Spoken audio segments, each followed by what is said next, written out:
So it's a good day to be thinking about abundance when we're surrounded by it. Behold the lilies of the field, as I said this morning. And we are reminded that they do not sow and they do not weave, but yet Spirit, God, and all of God's glory takes care of each and every one of them. And I suppose you get to take them home with you today and give them a good home and plant them well. I know some of you have lilies growing from way back when. And thank you all for providing them and sharing their beautiful grace with us all. So they remind us, too, that each and every one of us can continue on and on and on, expressing ourselves more fully, more abundantly. And so the topic today is abundance. And abundance is our inheritance. Abundance is our inalienable right. And it is a force, it is a power that is within each and every one of us, and it is unlimited, infinite potential. And you and I can draw from that anytime we so choose. But it's interesting when we look at this thing called abundance, because it seems to be an ability that is ours. It's essential to our nature. It is our essential nature, and yet it's an ability that's dormant in most of us. It's an ability that lies in sleeping repose. And it's given to you and it's given to me to wake it up so that it can emerge and demonstrate itself in our lives. When you look out and about at the world around you, you can see a whole different way that people demonstrate abundance or lack thereof. There are those amongst us who come to great power and great success and great accomplishment and great achievement, almost like with unconscious effort. And there are those among us who do the very same thing, but it's a struggle, it's difficult, it's efforting, and it's a fight all the way. And then at the end of that scale, there are those of us who never seem to accomplish our dreams, our hopes, and our desires, and never seem to get there. And then there's all the shades in between, and you and I are in there somewhere in all of that. And when we look and think about it, we see, well, what is that about? Why is that so? Well, it's certainly not because of anything in the physical realm. If it had to do with physical perfection or physical prowess, then all those who are physically full of prowess and perfect would be accomplishing great good things. But you and I know that's not so. Not so at all. So if it's not physical, what is it then? Well, it has to be mental. The answer is it has to do with the mentality, an attitude of mentality, with regard to how abundant we are expressing ourselves or not. And so this week we get to look at that mentality of yours and mine to see how we are doing on the scale of abundance in our lives and living. Now remember, abundance is an all-pervasive thing. It has to do with every aspect of our life and living. And the attitude of abundance is an attitude of mind and heart and has very little to do with the pocket or the wallet or the purse. It has everything to do with the mind and with the heart. So when we say it's a mental thing, we're understanding then that the power of abundance is conscious energy. And it's a conscious energy that you and I can tap into and use. But the thing about abundance is it has to first be recognized before it can be manifested. And when we recognize that it is a power and it is there for you and for me to draw upon, we have to understand how that happens. So it's recognition, understanding, and then application. Those three factors must all line up for you and for me to live an abundant life. We must recognize the force and power of abundance. We must learn to understand how it works, and then we must apply its principle. So, how does it work? Well, it works through the creative process. What is the creative process? The creative process is the law of mind in action. Well, how does the law of mind in action work? What is that? It's simply this. Your understanding of, my understanding of the truth that every thought is creative. Every thought is a creative act. and that there's only one source and one power of creation, and it's thought. It's consciousness. So it is your projection of your thought out there onto life and living, the projection of your consciousness out there onto life and living, that creates for you an abundant world or a lack thereof. So, all thought, again, is creative. Your creative power and your creative force is in your thought. Now, just as in nature, nature's greatest forces are invisible, your greatest force and power is invisible too. And it is your consciousness, your use of thought. It's invisible.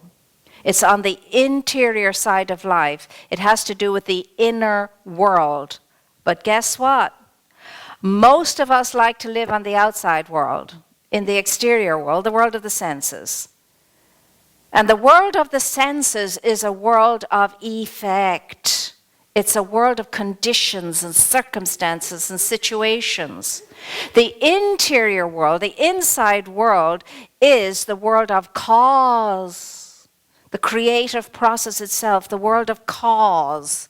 In the interior world, everything is caused through the way I think and through the way I project my thought out into life and living. But we tend to stay at the level of effect, and we try to change effect. We try to take care of effect by working with effect. We stay on the outside world. Most of us are very familiar with the outside world, and few of us are familiar with the inside world.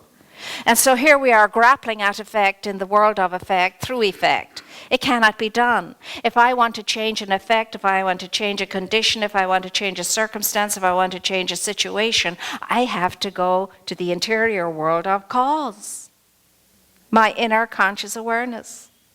And there, I need to change that. And if I change that, automatically, the world of effect will change too. I cannot, with the same thinking that I produce my condition, clear up my condition with that same thinking. Something's got to give, something's got to change. What is it? It's my thinking. 12-step program, change your stinking thinking. Or we could say it nicer and say, change your negative thinking or your toxic thinking, but I don't know if that's any better. It's all the same thing. So for things to change, I've got to change. How do I change? I change my thinking. Now, the beauty of changing my thinking is that when I change my thinking, I change my feeling. I change my emotion about life and living. I change my conviction. And conviction lives in the land of feeling. You know the song, or maybe you don't know the song. Some of us remember the song. It's just emotion that's rolling me over. You know, sometimes our feelings do run all over ourselves and bulldoze us. And so to get control of our feelings again, we must first take control of our thought that first produced the feeling. That's how it's done. That's what the creative process is. That's what the law of mind is. And if you and I are to assume that innate ability within us that is the movement of ourselves into an abundant life. The great I am says, I have come that you may have life and have it in abundance so that your joy may be complete. That's what the great I am says. In Job you read, attach yourself to your good, attach yourself to God, and peace is yours and good will be added unto you. So you attach yourself to the good that you desire. And you do that by taking your mind off the problem you wish to eradicate. Take your mind off your problem, put your mind on your good, and you've never heard that before ever, have you? Never. If you want to move through your challenges, take your mind off your problem and put your mind on your good and stop ruminating over the problem. It is so debilitating, depleting, and wearing to do that. And it becomes self-absorbing and you become self-occupied and you just get narrower and narrower and narrower and narrower and narrower and narrower and narrower until your world is so small, but it's full of your own dissatisfied self, and that's a shocking way to live. And so we are made to be like this. We are made to be expansive. We are made to be in wonder and awe of the capacity of life's abundance to pour itself through us and out into our experience. But no, we don't want that, it seems, because we won't think that way. We won't be open and receptive to that notion or idea. We're more caught up in the land of effects, in the land of the senses, in the outer exterior world of conditions, circumstances, and so on.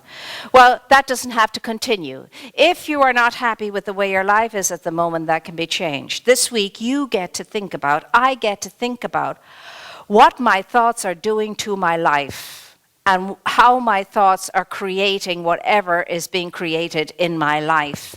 And ask ourselves the question, does this look good? Am I happy with that? Is this good for me?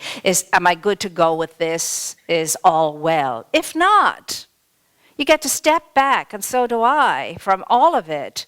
Take a little time out and purvey the scene. Look at what we're creating and make a decision. No, I don't think I want that there. I don't think I want that here.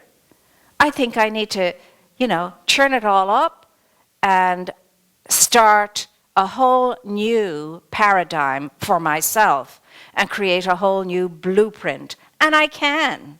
See, the beauty of it is I can do this. And so, the only way to do that is to know that I am connected with this greater power, this greater intelligence, this moreness and greatness of being that is endeavoring to live itself in and through and by means of me, if I would just get out of the way and let it happen, and not be over-identified with my egoic mind, my mortal mind, my human self, and not think that this is what I am. You see, I cannot be defined by my form.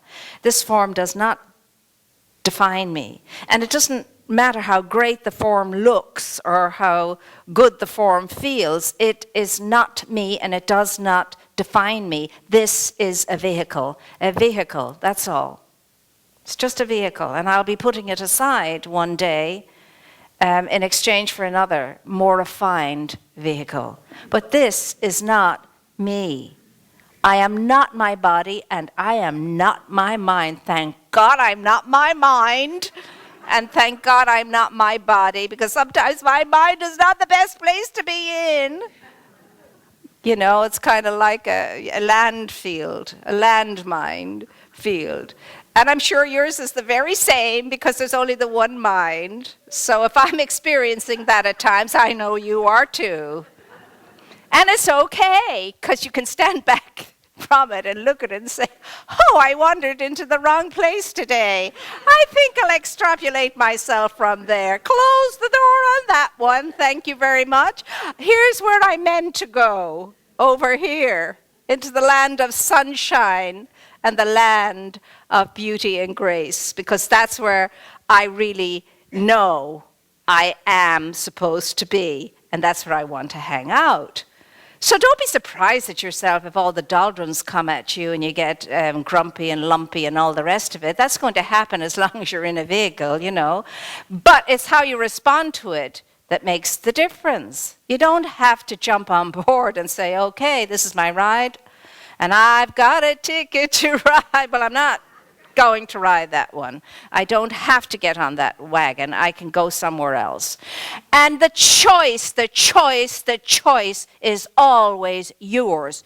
You get to be the boss of your mind. You get to be the boss of your thoughts. You get to be the controller of your consciousness. Nobody else. Remember, you always have the last word in your mind, always. You always have the last word in your mind. Let it be a good one. Let it be a good one. It's up to you. We can be like, and these are stories that are familiar to us all. All of us know them, and we can recognize ourselves in some part of them. But we can be like the woman once upon a time, who was so careful about everything that was to her use, That's what we used to call things when I was in the convent. Everything was to your use. You didn't own anything, but everything was to your use.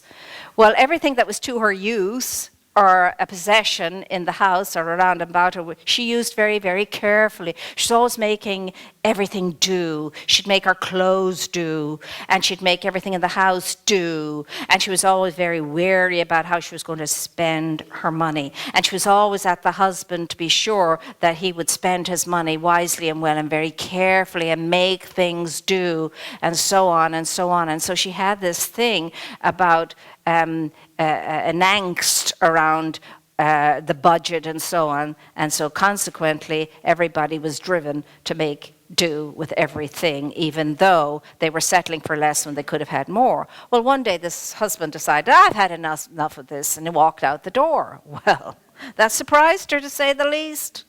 It kind of shook her up. It kind of got her thinking. He was just fed up being nagged about how he was spending every penny and how he had to make it do with everything. And so she was very miserable for a time, but she came across a metaphysical book. She found spiritual signs.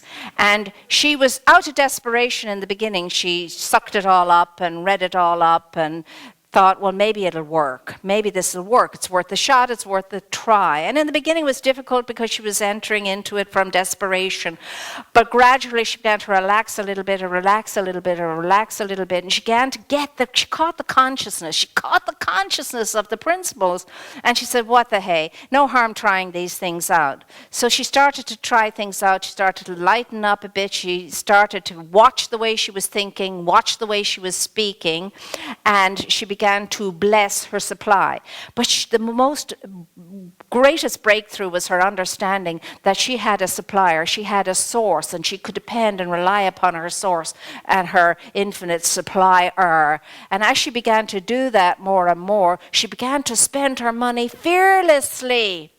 I said fearlessly, not foolishly, fearlessly. And so she began to allow herself to open up and to enter into the circulation of life and living. She understood from all of her study that the way to have the more was to be the more, and in being the more, to assume that moreness, to share from what it was that she had. And she began to do that. She began to do that with great gusto eventually. And then all kinds of things started to open up for her. She began to assume the feeling and the dress of prosperity and abundance and success, and doors unbelievable opened up for her. She had opportunities she could never have imagined. She got a job she knew nothing about, and she flourished and she thrived in this job. Reminded me of a friend of mine who, years back got tired of being an administrative assistant. It was too routine, it lacked color, it lacked variety, and she saw perchance an ad in a paper that said, that they were looking for a creative director in the business and, the Hollywood business stuff. And she said, oh, that'd be fun to work in such a place. I'll have a go at it. What the hey? No harm done. She threw together a portfolio of this, that, and the other, and so on, because when she called up, they said, have you got a portfolio? She said, oh, yes, I have a portfolio.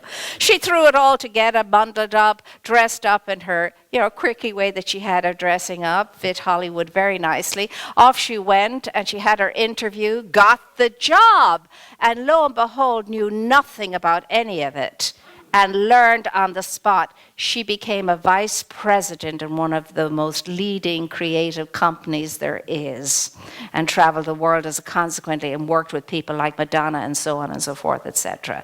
Now, that was because she assumed her ability to be equal to the responsibility of that job. She told herself she could do it. She felt that she could do it. And by Jiminy Crickets, did she do it? Yes, she did. So for you and for me to change up and change out our circumstances, situations, and conditions, what we have to do is to assume the spirit of the thing that we wish to enjoy, we wish to allow into our lives. We have to assume the spirit of that. We this week get to assume the consciousness of abundance. We assume the consciousness of abundance. We think from abundance. We feel like we're abundant. We behave ourselves as though we are abundant. And if we keep doing that, lo and behold, that's what's going to happen. But that's not the only thing we must do. We must understand that we do have a supplier that can never be depleted. A supplier that never fails will always show up. And even if it is at the 11th hour, that supply will be there if you and I have assumed sufficiently the spirit of the thing that we have desired. It will show up because that's the way life works. It's as you think it, so it is. As you feel it, so it is. What you expect, you will experience. And so consciously watching our thought and assuming everything on the affirmative side of life works for us. But we all know, and it is learned over and over again, what you give comes back to you, pressed down and spilling over. So the quickest way to abundance is to share the plenty that you already have, and make no mistake about it. You have plenty, whether you've recognized it or not. You have plenty. Look around the world. You have plenty. So you give from the plenty that you have, and it comes back to you, pressed down and spilling over. And you give fearlessly. You give without conditions, and you give not to get, but because you can and you want to, and you have the impulse to give. And so whatever it is you want more abundance of, give it away first. Whatever that good is that you want more of, give some of it away. That's how you prime the pump. That's how you seed the thing to grow and come into your life. And the greatest of all things, the joy of all things really, is to see somebody who is such a generous receiver. That generous receiver always is a generous giver too. I have noticed that. You try to give some people something. Oh no, I couldn't have that. No, that's not for, I couldn't take that from you. Oh no, I was just admiring it. It was just, that doesn't work. Understand that doesn't work. Whatever you bring to the world will bring back to you. I can assure you, you will not enter the doors of prosperity while you're singing your great songs of woe and wailing and, oh, poor little me. That's not going to get you through those doors of abundance. No. What is it that you have to do? You have to make a choice. Do I completely stay with the lamenting of my woes and wails, or do I sing the song of truth, the truth of my essence? It is given to me to prosper, to be abundant, and to have complete joy. Where is my consciousness going to land? Because wherever it lands is going to produce the life that I am living. So I am known for each one of us as we ask ourselves this week, what are my thoughts doing to my life, and how are my thoughts creating the things that they are creating in my life? And are these things good? And if not, I have a decision to make. And the decision I'm going to make is off with the old, on with the new, out of the doldrums, into the light. That's the decision we're going to make. And only I can make it, only you can make it for you in your life. And it is given to you to prosper, to multiply, to increase your good, and to know what it is to live a satisfied life, a fulfilled life, a life of achievement, because it is your nature and your essence to do so. If you're not doing it, you're not in harmony with the law of life. And so, knowing this, all we have to do is to say, you know what? I am going to look into it. I'm going to take care of my business, and taking care of my business means taking care of my life. Taking care of my life means taking care of my thinking. Taking care of my thinking means I'll take care of my feeling. Taking care of my thinking, my feeling, I will take care of my actions. And when I do, when that glorious Trinity is lined up in harmony with the law of mind and action, I can declare for myself, my life is good. My life is very good, or as they say in the West Indies, it's sweet too bad. It's sweet too bad, man. It's sweet too bad. If something is very good there, they say, oh, it's sweet too bad. Well, that's what we can have for ourselves, is what we can know for ourselves, is what we can express and experience for ourselves. And guess what? We will have those 12 baskets left over, spinning over, so that we can share those 12 baskets of full and plenty with everybody else too. So everybody wins. It's a win-win situation. Are you ready? Yes. Do you think that you're capable of changing your thinking? Yes. Do you think that you're capable of taking on this challenge to examine your consciousness this week? Yes. Do you think you're ready to change your mind? Yes. But are you ready to keep your mind changed? Yes. When are you going to begin? And so it is.